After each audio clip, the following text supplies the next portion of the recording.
4-3-3, done. 4-4-2, done. After loads of requests, today we're going to build a 4-2-3-1 tactic.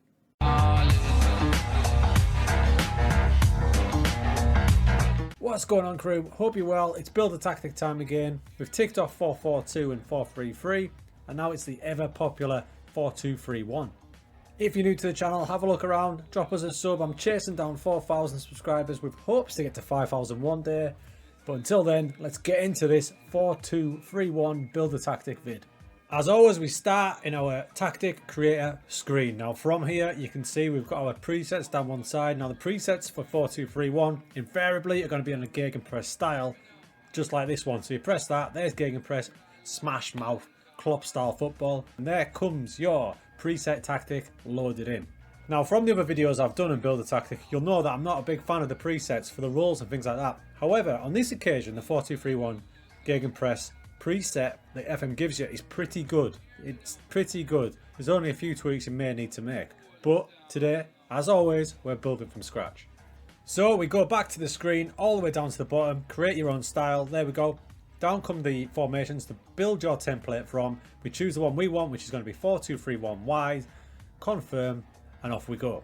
So that's what it gave us, a pretty basic template with pretty normal roles, 2 wingers, 2 fullbacks, 2 CMs, you know, it's pretty basic. But it's a blank canvas and it's ready for us to mould like clay. At this point, it's time to think about what style of play you're going to use this 4-2-3-1 for. For me, it is for an aggressive team that you expect to dominate and attack matches. Think of Liverpool, think of Bayern Munich. These are the sort of teams that are set up in this tactic. It's aggressive. If you're a poor team, setting up with a 4-2-3-1 is probably not the way to go. So today, our 4-2-3-1 is going to be an aggressive attacking tactic. Now to help us along on our little journey building this tactic, we're going to base our team on FC Bayern and all their attacking prowess. It's going to be good fun, this one. So we're basing it on that, but we're loosely basing on it, meaning I'm going to show you different roles and different flexibility of the formation. But I hope you're ready for an aggressive, badass tactic. Before we go on, full disclaimer, followers of the channel will know that I'm not a great fan of 4-2-3-1. Not that it's not a good system, it's just that everybody plays it, so I like to get a bit inventive. But trust me, it's a great system to play on this game. So in we go, and we're going to start from the back, like always, and we start with our fullbacks. Now, this is an aggressive system, and then further up the park, the roles that they're going to have are going to affect what we do at the back. So at the back, I'll tell you right now, we're going to be aggressive. We're going to use wing backs, either on support, but when we get to the higher players, we might even switch them up to attack. Reason being, our players higher up the pitch are a creative force, and I'm probably going to ask them to cut in big time. So I need my wing backs to overlap and do the body of the wide play. So this is why your team that you've got affects everything. If you've got 2 great wing backs, attacking wise, you can then use them to do all the width down the sides and let you have more creativity with these boys higher up the park. Let's jump to them boys at the park now. We've established that the wing backs are going to do the work up and down there, which leaves me with this fella here. What I'd like to do with this guy, I've got a couple of options, but because we're aggressive, I'm expecting us to be an attacking team. We're going to hit up the inside forward, sorry. You can use the inverted winger as well, but especially for home games, I'm going to hit inside forward. Now I'm going to do this on both sides because my wing backs are going to cover both sides. So it really does give us some attacking options here. Inside forward, here he goes. Now you'll notice I've got all of them on support at the minute. That's because I'm going to decide which ones are going to be more attacking and which ones are going to use on support. If my wing backs are really good and I'm expecting to completely dominate, I'm going to have them on attack. Let's take Bayern for example. I've got a few options here. I could use Josh Kimmich in as a wing back. If I use Josh Kimmich, you can see his crossing's great, his passing's great, all this vision. He's probably a midfielder in actuality, but if I was to use this type of player, his pace and acceleration aren't great, so he'd be more like a support player. That would then leave me with this position up here, and I know the exact player that I would use in this Bayern team, and it's Leroy Sané. Now if I was to have Leroy Sané higher up the pitch like that, can you imagine the damage this man can do? Dribbling, flair, long shots, pace, acceleration, he's got it all. That makes my mind up for me, you see. So the players will then dictate what I'm going to do. On the right hand side, wing back on support, get into there and overlapping with my inside forward on attack. Obviously, we're all about balance. We build these tactics with balance in mind, and I like some symmetry going on. On the other side, we're going to flip it on its head, and it helps with the players we've got. On the left back slot, we're going to have Alphonso Davies. You can see he's such an attacking player. Acceleration 19, pace 19, flair. We'd be foolish not to use this man as a really attacking wing back. So it's exactly what we're going to do. He's really attacking. He's going to be going up and down and getting to the byline as much as he can, which leaves this position here. Slot Davies back. So we're inside forward on support. Again, Bayern are littered with players there. So instantly we've got balance there. We've got a wing back on support on one side, wing back on attack on the other, inside forward, one on attack, one on support. Now you can do this for different roles as well. These two, there's nothing wrong with them being inverted wingers. If you wanted one to be a winger, such as the 4-4-2, you know what to do now, I hope. If he was a winger on attack, this boy doesn't need to go as high up. So if you're a bit more defensive, you can drop into a fullback on support, or slightly more aggressive, or wing back on defend. For today's video, we are building an aggressive 4-2-3-1. We have this setup out wide. So to round up those wide areas and the various options you have a little look at these clips.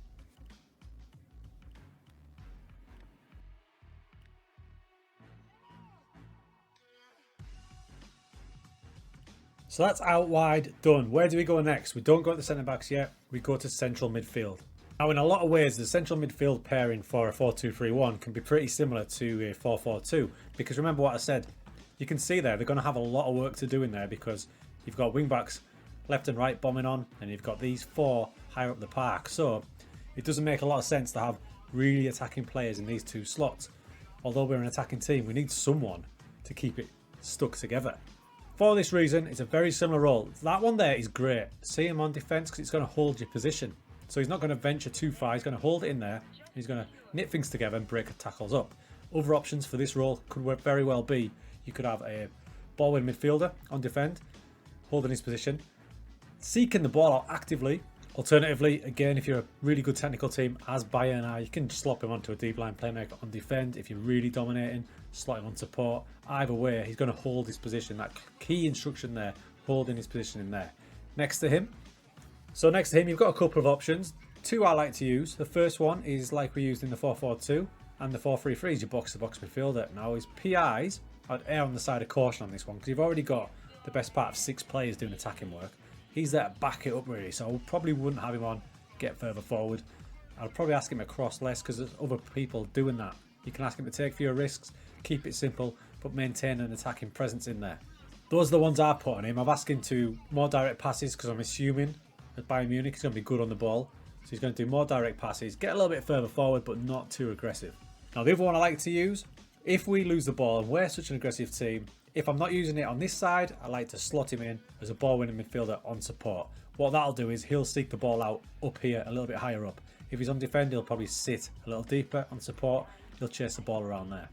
Again, you can add some PIs onto him to make him more or less aggressive. I'll probably keep him less aggressive. I basically just want him to win the ball. A bit like an N'Golo Conte, although Conte then does go forward. But because we've got all them players bombing forward, I'll ask him to do a little bit less, shooting less often, taking fewer risks, basically winning the ball back and then feeding it to one of these players. It's kind of like a double pivot in there. So those are central midfielders. Here's a few roles and different combinations you can use.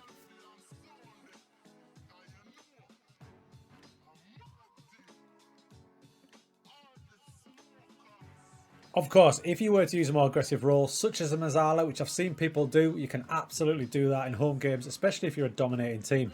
Just be careful and watch the game. If you feel like you're getting overrun, drop them back to one of those roles we've highlighted today. We're going to roll backwards now to the central defenders. Now, this is a little bit different. Now, last time I did say that our central defenders don't need to be a ball-playing defender if you've got a deep line playmaker. But when you've got players so high up the pitch, like the inside forward, this guy in the number 10 role, and another inside forward, having one ball-playing defender might not be a bad option. If you're going to use a ball-playing defender, you see in his bio there, it does say that he's encouraged to launch defence splitting through balls. If you're going to use him, I'd use him on the opposite side to your deep line playmaker. So your DLP can handle it that way, and your ball-playing defender, once I'm moving back, can handle it that way. But for me, I do still like an air of caution back there, so I still like my central defender just to remain as is, do his job, and leave the creativity to the other boys. So it's starting to come together now. We've got our back four, we've got our midfield two, and our wide men out wide. Now it's the two glory roles, if you like. We've got our number 10 position and our striker. So in the number 10 role, a lot of people sometimes struggle with this role here because they struggle to get him firing. And if you think about all the players around him, inside forwards, wing backs, deep line playmakers, they all want the ball. So sometimes it's hard to get him involved in the game. Occasionally I like to use an AP like I've got it on here. If you've got a player like Messi, my God, you can use him on a trequartista, meaning they'll float around everywhere and try and create things. But in the structure of this team, when we've got wing backs bombing up there, wing backs bombing up there, inside forwards cutting inside in these gaps as well. A role that I really like to use in this position, and again it suits our aggressive attacking style, is the shadow striker. He's got striker in his name, so obviously he gets in the box all the time, backs this player up. But don't be fooled by that, because when you watch the game he does drop back as well to pick the ball up. He'll pick it up there and he'll ping it out wide, which is really handy when you've got inside forwards and wing backs bombing up. But the alternative to the advanced playmaker, who will largely sit here or on the edge of the box, your shadow striker will get in the box. It'll be a bit more maverick. He will dribble with the ball. He really is an attacking player. For this system, I love him in it. It's ballsy, but for me it's worth it. I mentioned the alternatives. Your advanced playmaker will drop off more, so if your inside forwards are getting in the box all the time, you might not need to use a shadow striker. I would to start with. If you take the lead or you're a bit under the cosh, we can drop him back to an advanced midfielder on support or attack. Great role though. So that's 9 out of the 10 outfield positions done. We finish as always with our striker. So what we're looking for from our striker in a 4-2-3-1 is movement. I want him moving all over the place. Now I love a target forward, I do, but in this formation it probably isn't the way to go, because your target forward is going to drop deep, he's going to hold his position and pretty much stick. What that can lead to sometimes is your inside forwards, your shadow strikers all getting in each other's way because there's a lot of space in there. We've got a couple of options there. I really like the advanced forward for this, because he does what he says on the tin. As we click on him, let's have a little look. So there's your advanced forward. He moves into channels and he gets further forward.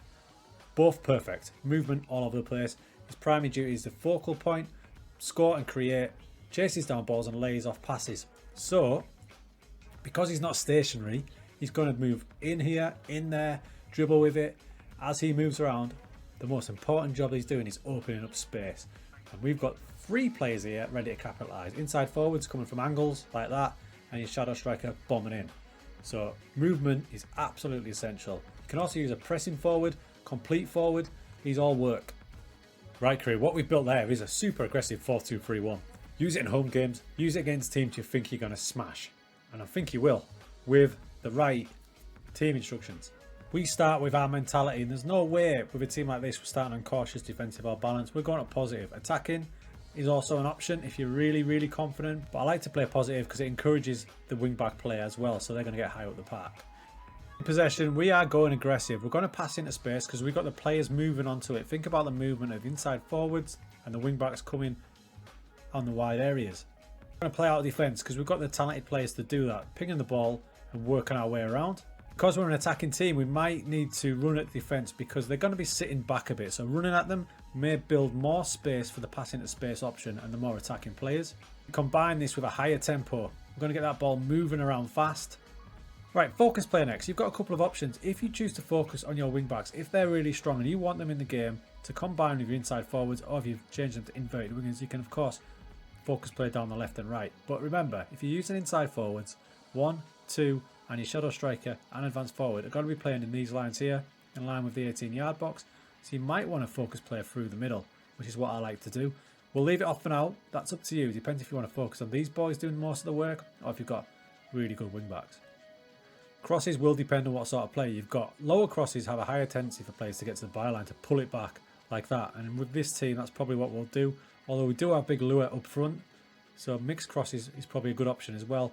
What we do need with this formation is probably a bit of width, because for this attacking and that confident in our team, the opposition are going to drop back and try and play narrow. So we'll drop it out wide, and if we're struggling to break teams down, I'm not scared at all to go really wide like that. This one's an interesting, your creative freedom. If you ever hover over it, your being more expressive will allow your creative players the freedom. So in this formation, I'm going to use it because I'm going to have 2 inside forwards who are going to be creative as hell. Shadow striker, I'm basically telling these 4 that when you get the ball, go for it, do what you want. I'm going to rely on these 2 to hold the team together. So we're going to use that. You don't have to always, but again, against teams that are trying to shut down against you, drop deep, limit the chances, it's not a bad option. In transition, it's the classic counter press, counter again press style. We want the ball back and then we're going to smash back at them. Goalkeeper, this is entirely up to you. If you've got a really good centre-back you want to start your moves, get it to them. If you want your fullbacks to start the move, again, entirely up to you. I'll leave it off if I've got a good goalkeeper. He can make the mind up, especially if his distribution is good. You might see a pass to the flanks and pick that out. We'll leave it up to him. To match the aggressive team, we go aggressive out of possession. We push this high line up to much higher, perhaps even higher, and we stop the ball coming from the back much higher or higher. I'm going to go much higher on this instance. We're going to absolutely smash the trigger press much more often, stop the goalkeeper distributing, and we may even get stuck in. Now be aware, with those team instructions, your team are going full on. They're not going to last the 90 minutes, so have an alternative backup set of team instructions like I showed you in the last video I did, just to back off a bit, because you can't play like that for 90 minutes. Your team will just die. So what we have there, crew, is a pretty well balanced, very attacking 4-2-3-1. Using it with a team that's good technically, one of the better teams in your league, that's going to smash some teams up. That is, it may leave you exposed now and again. There are options to calm it down like we've talked about. Dropping your fullbacks back, change your inside forwards to inverted wingers, your shadow striker to a less aggressive role. But as a template, that's kind of banging. So we've built it. Let's have a little look at it in action and see what we can pick out.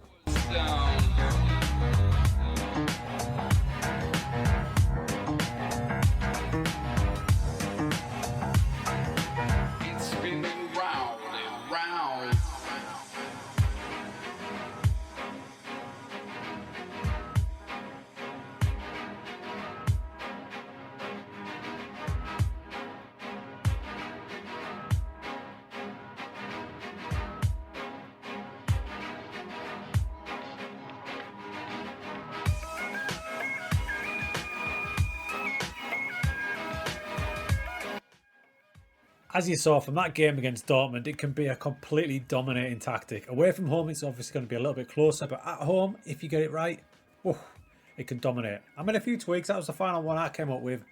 I changed the inside forward on one side to an inverted winger to get him more involved. I just work ball into the box. Other than that, it's pretty much what you saw. That's what I've built. There is options to build it.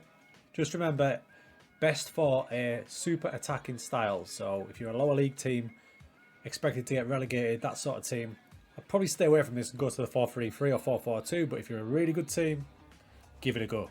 And that's a wrap for 4-2-3-1. I hope you enjoyed that. As you can see, there's loads of flexibility in it. I hope I covered all the different options you can use. If you've got any questions, as always, bang them down below. And the next formation we want to build, what's it going to be? I'm kind of swaying towards a 3 at the back, but I do want to do diamond as well. Let me know what you think, and let me know how your 4-2-3-1s go.